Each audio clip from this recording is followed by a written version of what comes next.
Ella had an opportunity to pursue a kind of career as a nightlife artist in the late 50s, around the time she was really thinking about recording her first album. And Albert Grossman, who was one of the co-owners of the Gate of Horn nightclub in Chicago, but who would also go on famously to be the manager of Bob Dylan, Peter, Paul, and Mary, etc., but a real kind of as powerful a person in the folk revival maybe as there is.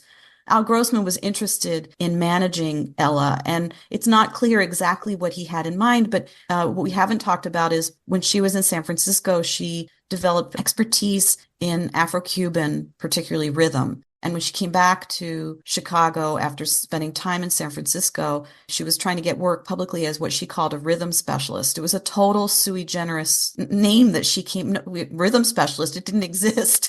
That was Right. not a job Yeah, yeah. title. She totally made it up. I mean, the idea was she would use rhythm for social occasions or for musical occasions.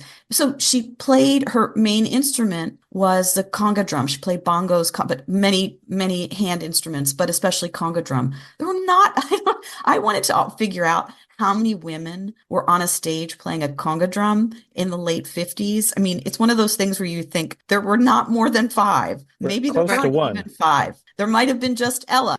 She played the conga drum. She had, a kind of very pleasant voice, a warm voice. She had a very charismatic stage presence.